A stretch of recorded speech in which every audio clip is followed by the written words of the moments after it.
we had school. I was in training for the military, and we got off of training, and then I went back home, and then I drove, and I literally had $400 in my bank account and spent $375 on a guitar. Yeah, just kind of taught myself how to play covers, and I think Simple Man was the first song I ever learned, and really didn't plan on doing anything with it. I've always been interested in music.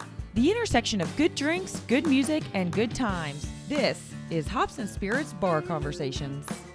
The fun keeps rolling on here on the Bar Conversations. We have a great conversation as we talk with a newcomer, country artist, songwriter. I guess you could even call him a country rocker. Austin Snell is a great new single out called Excuse the Mess. And then for our tasting notes, we welcome back Alison Settle because it's that time of year, holiday season, get-togethers, Friendsgiving, all those things. She tells you exactly how you compare some things, bring some good food. It's a great chat. And remember, follow us on social media at Hop Spirits, all one word, on Instagram, Facebook, TikTok, Twitter, and even at YouTube.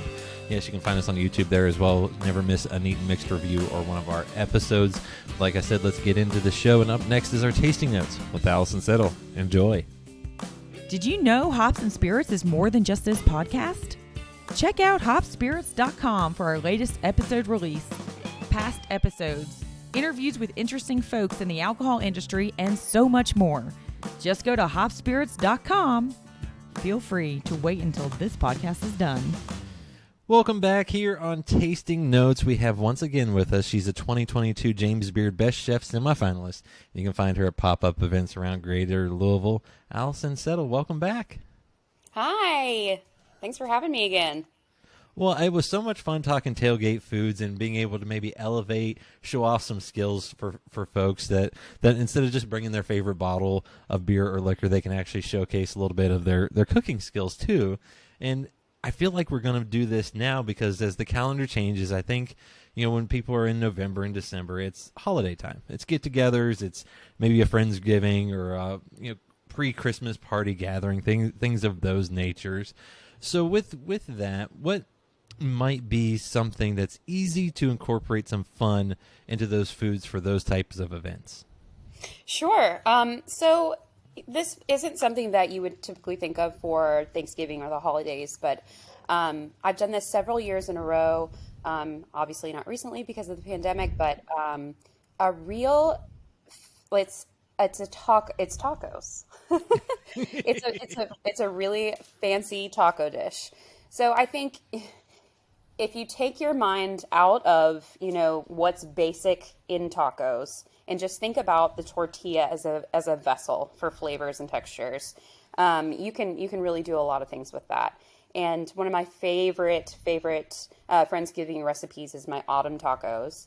And there are really many different things that you can add, and I'll just give you some examples. So we have, winter squashes are in season, so you could roast some butternut squash or pumpkin. Do the fall flavors, like do it up. Put some sage and garlic on there, maybe some rosemary when you roast. The last of the tomatoes are coming soon, if they haven't already. You've got these green tomatoes, you've got to glean what's left of your garden before that first frost. So grab those green tomatoes. Just because they're green doesn't mean they're not good. Turn that into a chow chow. And so then you have this southern kind of salsa made out of green tomatoes. You could braise greens, like southern braised greens.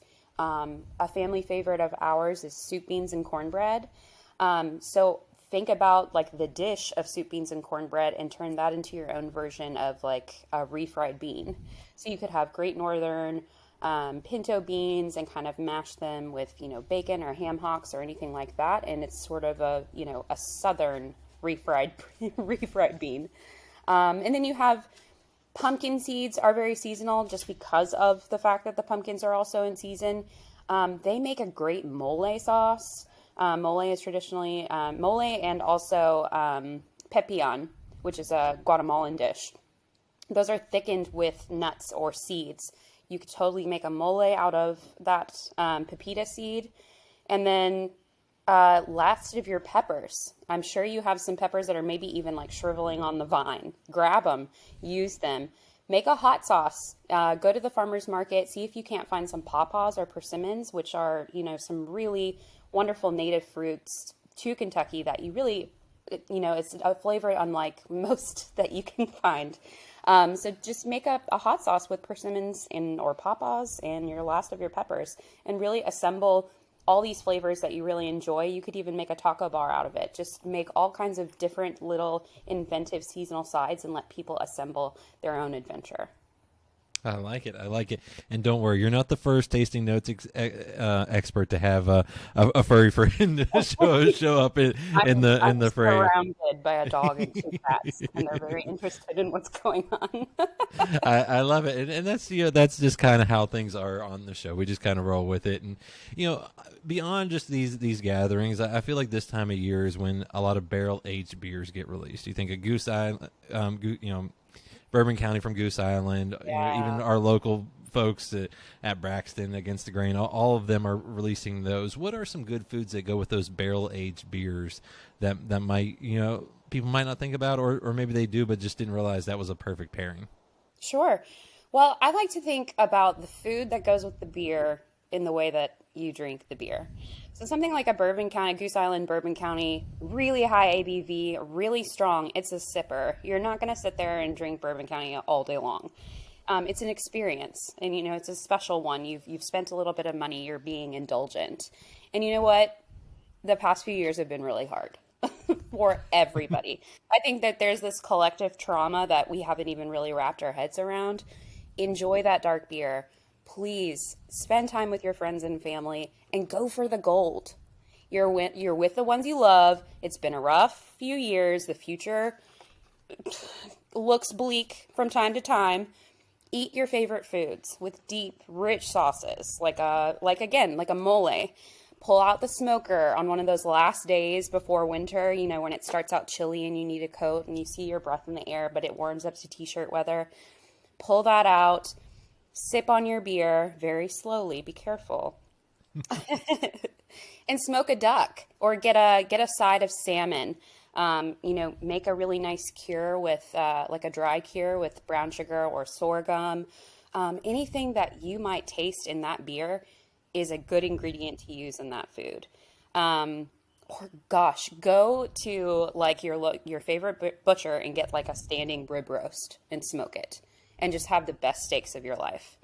For dessert, eat custards, rich chocolate desserts. And like dark, fruit berry pies. Maybe like a Chinese 5-spice cherry pie with like a rich vanilla ice cream. Or one of my personal favorites, like a salted caramel apple pie. Just decadent. Really go for it. I think with those dark barrel-aged beers, people are like, oh, well, that's really heavy and I should go lighter on the food. And you totally can if that's your style. But I think this year, it's like our first real holiday season since forever. Enjoy the beer. Take a long time. Enjoy the process of cooking your meal and enjoy it with your friends and family. Go for it. Be indulgent. Be decadent. And enjoy yourself. I love that. That is great advice for life and in general too. Just beyond those dark barrel beers. Alison, I'm always hungry when we finish up talking, and I always appreciate the knowledge as well. Great. Well, I'm happy to help. Thanks for having me. Check out Hops and Spirits on social media at Hops Spirits, all one word, on Instagram, TikTok, Facebook, and Twitter. You can also find Hops and Spirits on YouTube and at hopspirits.com. Joining us here on the Bar Conversations for our conversations, he's a country artist. He's got a new single out called Excuse the Mess. Please welcome in Austin Snell. What's up? Thanks for having me. I appreciate it. Now, because you said this beforehand, I figured we can just go ahead and go with this story for my first question before I ask you my normal first one. So is Austin Snell your actual name, or is it your stage name? Austin Snell is my stage name, and I can tell you the story behind that one if you want to hear it. Absolutely. So when I was born, my first name is Scott, and I've gotten that mixed up my whole life. People call me Scott, and I have to tell them my name's actually Austin. I go by Austin. And the story behind that is when I was born, my parents wanted to call me Austin Scott Snell, but my initials would have been Ass. So they they had to go back and literally make a whole new birth certificate because they had already printed one and named me Scott Austin Snell instead of Austin Scott Snell. So I like it. You know, you just never know what you're going to find out about someone when you're having a good drink. And what drink do you have tonight? I do Busch Anything Light. good? I do Busch Lights, my beer choice, usually. Now, do you do anything stronger than that ever? On the beer side, not usually. I'm not a big IPA drinker. Or what about the whiskey or you know, the harder liquor, so to speak?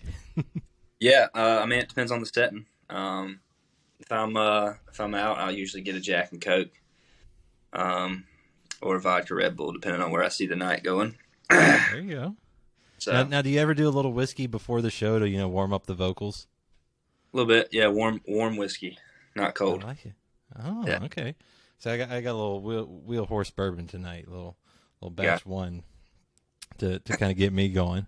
Now, I was going through your social media, and I think I saw. I don't know if it's still your top, you know, viewed video, but how often are you singing to dogs, and is that your most viewed video still? Yeah, I think it still is, for sure. Yeah, I don't sing to my dog because he's deaf. But that video, He knows. Yeah. But yeah, no, I don't sing to him a whole lot, but he gets it, you know. I was gonna say that's a good companion right there. He's great. He's super old. He just turned 14 this year, actually, I think. And he's going blind. He's deaf. And he doesn't get around a whole lot anymore. He kind of just does his little thing and runs into the side of the door. But Gonna have to get him like one of those little bumpers. Yeah, we need to get him a little something. Yeah, no, he's in Georgia. He's with my parents. He's my childhood dog, so he stayed with them, and he's a little high maintenance now for me to have up here with me. So I was gonna say you got your day job that probably keeps you pretty busy, or your night job, depending on how you look at it. Now, did you grow up in a musical family, or how did music get into your life? I don't think anybody else in my family plays music. I know my great uncle used to do karaoke a lot. Other than that, I think I'm the first. So now, was there music going on in the house, or how did you like? I mean, we all listen to music all the time, and my dad had, you know, the 4 CDs he had in his truck that we listened to every time we got in there, and my mom always had CMT Countdown going on in the living room. She was cleaning the house, so I'd sit on the living room floor and watch that. And I remember seeing the Johnny Cash video, Jason Aldean, when I was little, and that was the coolest thing to me. So yeah, there was always music playing, and they were huge rock fans. My dad was big into the Nickelback and Creed and Three Doors Down. My mom was into the Journey and that whole thing. So a lot of rock, and then just a little bit of country intertwined in there. Well, I was going to say, I mean, is it true that, you know, when you enlisted in the Air Force that you spent the last bit of money on a guitar so you could have a little fun? That is absolutely true. Of all people, I was watching Ed Sheeran videos on YouTube really late one night, and I don't know if you've ever seen him do the loop pedal, where he like he does full concert loop pedal. Didn't he do that on the Grammys or one of them, where he was his own band the one night, and that was awesome? That's his live show. Like, that's his live show always. And I thought that was the coolest thing in the world. So literally the next day we had school. I was in training for the military, and we got off of training, and then I went back home, and then I drove, and I literally had $400 in my bank account and spent $375 on a guitar. And, yeah, just kind of taught myself how to play covers, and I think Simple Man was the first song I ever learned, and really didn't plan on doing anything with it. I've always been interested in music, and always wanted to learn guitar. I think my parents put me in lessons when I was 5, but he tried to make me learn like the boring stuff, like Twinkle Twinkle Little Star, and I think I went to one lesson and I quit and never touched it again. yeah, always been, interested in guitar and kind of just taught myself covers and got bored with that and eventually started writing songs and still doing that today. So Well, it's been a and while. we'll get. Yeah, I was gonna say it's a wild journey. We'll get into that because it's what you're putting out. Your latest single is pretty awesome. But even before that, you mentioned a little bit like your parents, were into the rock and you would have CMT on a little bit. But what did you like? What were your influences? I mean, I think I read like Alan Jackson and Three Doors Down. I feel like that's an eclectic mix there. Yeah, well, so I mean, most of the music that I listened to from a really young age was what my parents listened to, which was the Three Doors Down. I tell this story, but my dad had 4 CDs in the truck, and then we listened to one of those 4 CDs every time we got in his truck. And we were actually, so I used to race go-karts growing up, and so we were in his truck a lot because we would travel to the races, and we literally had these 4 CDs in his truck, and it was either Nickelback, Three Doors Down, Creed, or Alan Jackson. And I think eventually we threw a Journey CD in. And so for the longest time, that's the music that I knew and grew up on. And then the further down, and the older I got, the more technology came into play, and we had iPods. And at that point, I was listening to literally everything under the sun. Lil Wayne was my favorite rapper growing up. I mean, I listened to all of the R&B stuff, literally everything. But as far as inspiration for music, I think the rock influences and the little bit of country we had in there kind of influenced me the most, for sure. Well, it definitely comes through in what you've been putting out. And when did you realize that? Like you said, you started playing covers and doing things like that. But when did you realize, like, hey, I kind of want to do this. Want to see where this goes. When did that conversation start to happen? Yeah, I think it really started to happen when I started posting my stuff that I was writing. I mean, because I was really just writing for myself. I didn't even plan on showing anybody my stuff. I was just writing because I always enjoyed music and enjoyed, being creative, and didn't really plan on showing anybody. And TikTok came along a little later. But I was posting my stuff on Facebook and Instagram, when I first kind of was early on in writing, and people loved it. Obviously my mom and my dad love it, but, other people that didn't really know me were sharing it. And, I was like, I mean, people love it, and I'm going to keep doing it. And it kind of just, I don't really remember a time where I decided that this is what I wanted to do. I think it kind of just gradually grew into something that I was doing more than a hobby. And my 4 years were coming up in the Air Force, and it was time to figure out what the hell I was going to do.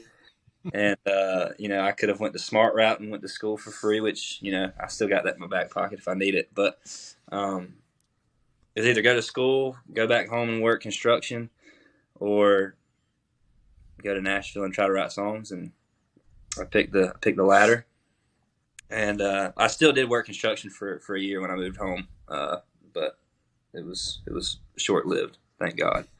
But yeah, I don't really remember a time. I just kind of knew I wanted to do it at one point and decided to do it. So, and what was it like moving to Nashville? Like, I mean, because like you said, you picked the third option, and now it seems to be working out. But what was it like actually making that move and getting there? Yeah, I mean, it was a process, to say the very least. I had planned on it, since my last year in the military to now. Well, not now, but I've only been in Nashville since May of this year.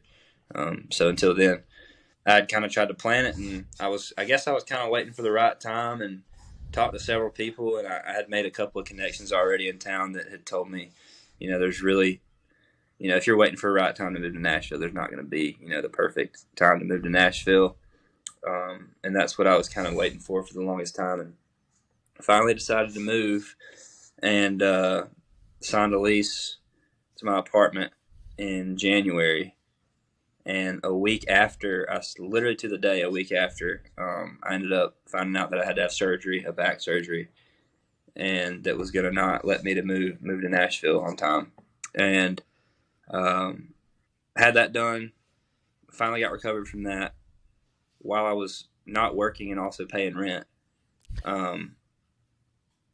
Great combination. Great combination. But finally got recovered and ready to move. Luckily, I had a little money saved up that I was literally living on because I wasn't working. Got ready to move. Then my transmission, my truck broke down the day before or a week before I was supposed to move, and got it back a day before. And then finally moved, and literally we got 3 hours out of Dublin, Georgia, which is where I'm from, and my transmission breaks again on the way to Nashville, and have to get that fixed and get up here. And I remember, like, at this point, it was like my mom drove with me in the truck. She was helping me move. My dad drove behind us in his truck with the U-Haul trailer. And I remember, like, I'm not much on crying, but I was sobbing in that truck and telling my mom, I was like, it seems like everything's telling me not to move to Nashville. And, like, I was about to turn around and go back home and just cancel it all and just go to school. And thank God she talked me into, you know, to keep driving. And we finally got here and got settled in. And, yeah. Is the transmission fixed? Is the transmission good? She's holding together. I was gonna say, I mean, but that had to be. I mean, you're not wrong there. That's like multiple signs that you're like, uh-oh, you know, this isn't supposed to happen. Maybe the Power 3 happened. It's all clear, and now things are all good. Yeah, I mean, I'm a huge signs guy. You know, I feel like things happen for a reason, and at that point, I was like, if I'm a signs guy, this is telling me everything but to move to Nashville right now. But I ignored the signs and got here, thank God, and it's kind of worked out. So. That sounds like a song right there. I feel like that could be a song one day for you. Sure. Now, you mentioned you grew up in a small town in Georgia. What impact did that have on you? I mean, it was a super small town. I had to look up the number for an article a couple of years ago, and it was like 500 people. It's just extremely small if you're not familiar with small towns. But you had a couple stoplights, right? Yeah, we had one or two, mostly stop signs. But I think the biggest impact that had on me was, you know, living life more simply and slowly than a lot of people in bigger cities. Because I lived in, you know, San Francisco for a while too, and that's a completely different twist on a way of life. Just a little bit.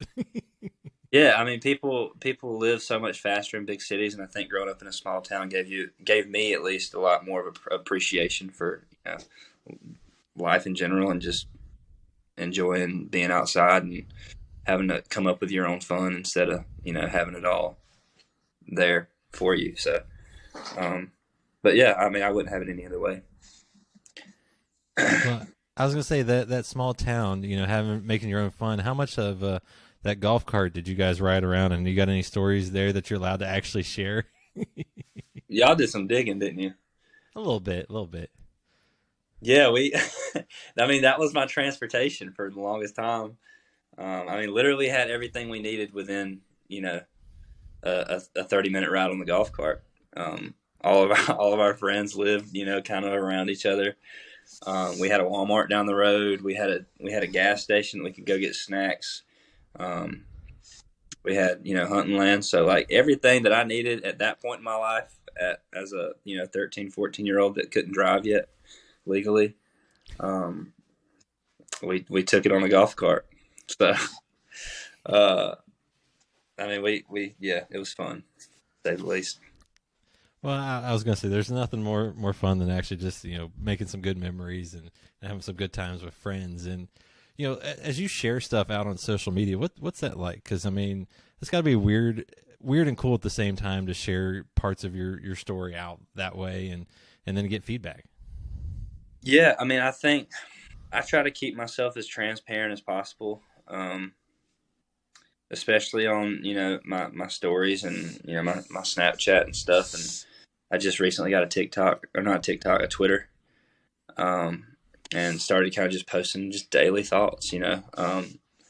And I don't know, I think it's cool because I feel like, you know, I'm not a super outgoing guy, so like music for sure is like a way for me to express myself and my emotions, because I don't express my emotions a whole lot. So I mean, I feel like posting on social media and posting stuff that I've, put a lot of heart and thought into, has helped me mentally for sure. Well, and then, you mentioned it earlier too, like where you're sharing stuff and people started to like it and share it themselves, out to other folks. What was the biggest thing for when you did TikTok and kind of got that ball rolling? Because I feel like there was some good momentum once TikTok came in and you were able to share some songs that way. Yeah. Yeah. TikTok is a grind. It still is. I don't know. It's the super here and there kind of app. You never know what's going to work out. I mean, it goes back to the dog video. Like I would put so many countless hours into these songs and like writing this deep stuff to put out for these people to listen to, and thinking it's going to blow up, and it doesn't. And the video that blows up is a video of me singing to my dog, literally just because I was like, you know what, you're sitting here staring at me, post a video of me singing to you. And that's what pops off on TikTok. And I mean, luckily it did. It gave me like my first little bit of following. They were all dog moms for the most part, but they were listening to the music, and I was there for it. So yeah, I mean, TikTok has changed the way of music and the way people consume it. I think it's super cool, because it's never been easier for somebody to be passionate about something and then translate that to other people. So I think it's great. Well, and now you got your first kind of official single out called "Excuse the Mess." It's a great song, and you had the title first. Is that how it came to be? And then you went into the room, and then it all came out. How does that work? Yeah, that's how most of my songs are. I think most people that write, especially in Nashville, I think that's pretty much the way that most people write. Obviously, there's caveats to that, but yeah, that's actually a super old title that I had in my phone from like 3 or 4 years ago. It was from when I first started writing songs, and it came from a prayer. I'm a pretty religious guy, and I was actually having a prayer, and then at the end of that, I said, "So excuse the mess, amen." And I don't know why, I just wrote it down on my phone. I was like, it sounds like a song. So I wrote it down, and for the longest time I forgot about it and had no clue it was even in my notes, because it kind of had just buried itself at the bottom of everything else that was stacking on top. And me, Christian Yancey, and Presley Aaron wrote this song together. And I met Christian at his house before we went to Presley's house to write it. And we were just hanging out at his house. And I was like, dude, Christian, I'm tired of writing the same stuff everybody else says. Let's write something super different today. Like, if it sucks, nobody has to hear it. And he was down for it, and we listened to Nirvana the whole way to Presley's house. And we got into the room, and like he had that little guitar riff going from the start of the song, the intro. And we were looking for titles, and like I was obviously at the bottom of my list, because I was like, I don't know I've never written a rock song. I don't know how yeah. And I came to Excuse the Mess, and I threw it out, and I was like, what about this? And I was like, or they were like, yeah, that's the one. And kind of just tried to pull as much stuff, from my past and memories, and from their past and memories that we could think of, and just make it as real as possible. And I think that's why it resonates with so many people, is just because it's so unapologetically authentic and in your face and real. There's no like sugarcoating around it. And you get that from the first 2 lines in the song. And I think that was the objective with that song, is just to be as honest with ourselves and with everyone else as possible. And I think that's why it's doing so well, personally. And it's got the rock sound, and not a whole lot of people are doing that, and I'm infatuated with it. So it goes back to what you're riding around in the car with, a lot of rock and a little country. Yeah. I mean, so when I moved, it was kind of, I didn't want to. I wanted to find my sound before I put anything out, and I actually had not planned on putting any music out. In the first couple of years I was here, first year I was here, I was just going to focus on finding my sound and what I wanted to be as an artist. Obviously, I was writing, all the radio stuff as well, and trying to chase that. And I love writing that stuff. It's fun for me. But as far as my artist stuff, I wanted to do something that I felt was authentic for me, and something that I can get behind personally and not get tired of singing. And if I hadn't gotten tired of rock, to this point, I don't think I will, because it's the first thing I remember hearing. I'm not tired of it yet. So it just makes the most sense that ended up being the sound that, resonated with me the most. And it's what I grew up on. So I was going to say, I mean, like, when you're trying to find your sound, like, obviously it's easy to get caught up in, what's popular on the radio or what, a publishing house wants. But how was it difficult for you to stick with that? I mean, or was it kind of simple to just be, authentic Austin? Yeah, I mean, I don't know. It was, I tell my mom to this day, because she always tells me to follow your gut and follow your heart. And I've always tried to do that in life, and got me to where I'm at. And it was really just a gut feeling that I had. And like, I knew that I loved the song. And I knew that if I loved the song enough, there's somebody else out there that loves this song as much as I love this song. And there was actually somebody else that was supposed to cut this song and put it out, and they had it on hold. And he had it on hold for probably 3 weeks. And the more that he sat with that on hold and I had time to think about it, the more I was like, dude, this is my sound. This is what I envision myself being as an artist. And I had to make a phone call and say, hey, man, I apologize, but this is what we're putting out, and I'm going to put it out and do it myself. And luckily he was, super understanding about it, and, didn't make a big deal about it, and actually was happy that I had decided to do that and take a chance on my artist career, because that's all it is, really, is a chance. It's a risk and reward. Higher the risk, usually higher the reward. And putting out a rock song when that's not what's getting played on country radio is definitely a risk, for sure. But I'm super glad we did. And like I said, following my gut so far has gotten me to where I am, and I'm going to try to keep doing that. So. Well, it was a good call on your part, because it's a great song. And is this what you would classify as like a little grunge country? Is that what I read, the grunge country? Yeah, it's a little hashtag we're throwing out there. I think a lot of people, especially my age, grew up on that kind of stuff, at least with their parents listening to it, and especially being from the South. And a lot of our dads, I think, my age, listened to the whole Nickelback train and the Creed and the, all the Three Doors Down and all that. And I feel like country is at a point now where it's taken a lot of veins in different direction, and there's a lot of different roads going different ways right now in country. And I love that. I think it's great. I know pop country gets a bad rap sometimes, but I mean, I'm a fan of good music, and if it's not good music, I won't listen to it. If it is, then I'll listen to it. I don't care if it's called pop or grunge or rock or, jazz country or whatever it is. If it's good music, I'm going to listen to it. But yeah, I think it's got, a lot of grunge sound and stuff sonically in it, so it makes the most sense to just call it grunge country, since you have a pop and you got a rock and you got the everything else country. Why not a grunge? So it fits and it's, and too, like you said, there's not a lot out there, but I feel like there's more and more. I've talked to Manny Blue and others, and it's like the door's beginning to be open for them. I mean, Hardy's cutting like rockier songs, so I mean, it's definitely coming through. Yeah, I'm here for it. All the rock, send it my way. Now, you mentioned, like, that's been pretty successful. What's it like actually having people post about the song, and like, duet and, things like that on TikTok, and you get to see their reactions? Yeah, I mean, it's been great. I never would have expected it. I mean, if you'd have told me, 5-6 years ago that, people would be calling themselves fans of your music and, want to stream your song 5 million times, I'd have told you to go kick rocks, because like I genuinely, I knew that I love music, but I had no clue that, it would take me this far, and there's still a long way to go. But I mean, it's always great to know, because I mean, especially when you write from a real place and a super vulnerable place, which is what this song was for me.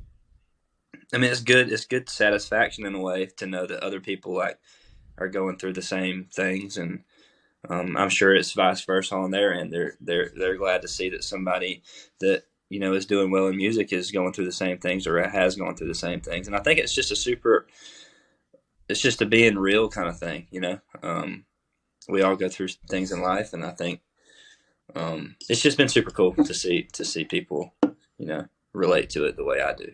So, well, I was gonna say, what's it like sharing that, and then is that kind of your writing process? I know you kind of take the song title in, but like when you're actually getting into the lyrics and so forth, is it completely off just the idea, or is it those experience and that little bit of personal life coming through? Yeah. So right now I'm writing with a lot of new people that I have when I first moved here, because it's kind of opened, this song has kind of opened some doors for me to get in some bigger rooms with some reputable names, and kind of experience the whole writing on a high level. And at that point, I try to come as prepared as possible, and try to come with something that maybe I had already started on. Maybe I have a chorus of a song written that I knew that I needed help finishing, so I just kind of kept that. But I mean, a lot of times when me and my friends write, I mean, I still love writing with the whole group of guys that I met when I moved here, and I'm the most comfortable with those guys. And I want all of us to do well as songwriters, so I'm going to keep writing with them. And in that space, it's more of a, we show up and just see what happens kind of thing. Somebody plays something on guitar and it clicks, or somebody has a title or says something. Literally the other day I wrote a song where I was just kind of strumming guitar and somebody said something, and I was like, well, that's the title that we're writing today. And I don't know, it's just it's different every time. You never know. But there's no set in stone way to write at all. But I was gonna say, everyone brings something a little different to the table, and you got to, I think you signed up with River House Artists, Home Luke Combs and things like that. What was it like signing up with them, for publishing? Yeah, it's been great. I mean, like I said, they've put me in a position to where, I can experiment with some more of the stuff that, I wouldn't want to do as an artist. I can write songs in a way that, whereas before I was writing to find something that I would want to do, and now signing publishing with them, I can write whatever I want to write and say, I wrote this song, I don't want it, but it sounds like this person. And so I can get that to them now more easily, and I can just be more creative and be more free in what, I want to do on a songwriter aspect. And obviously, not have to have another full-time job on top of songwriting has been a huge weight off my shoulders, because no construction work. Working. I was actually about to start a job at Amazon as a delivery driver before I signed my deal with River House. So luckily that didn't have to go through. But yeah, it's just kind of opened a lot of doors for me to be more freely doing what I love full time. So. Well, and like I said, it's turning out well. And you mentioned, you've been writing and you weren't expecting to put out a song, and now you have, and it's been pretty good. Any new music?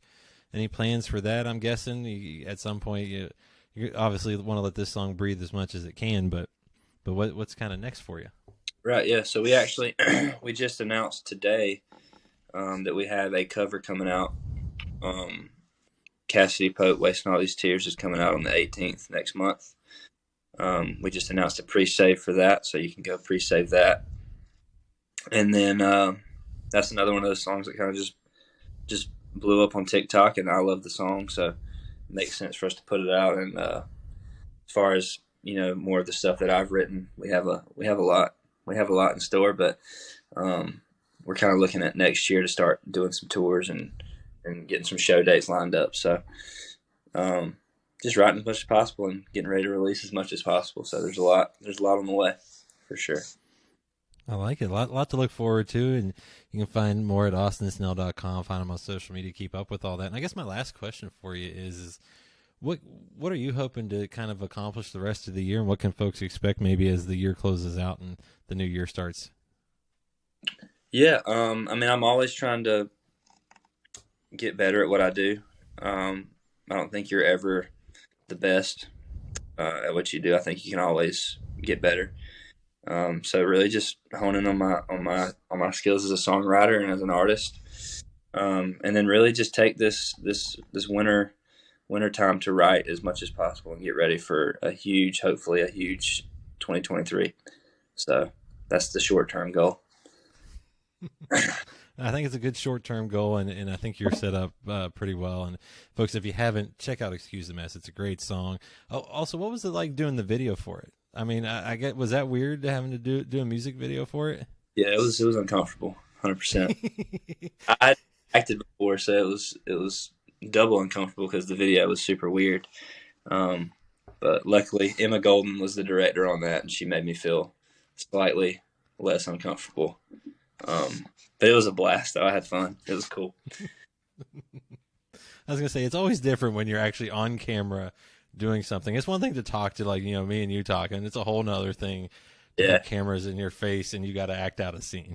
Well, I mean, if it was a normal video where I was, standing in front playing guitar and singing to the camera, it'd be different. But, like, she had me screaming in the camera. There was a scene where I had to go under bath water, and, like, it was unorthodox, to say the least, but I love how it turned out. I was gonna say it was awesome. It goes great with the song, and it's a powerful song. And Austin, this was a blast, and I appreciate you having a drink with me.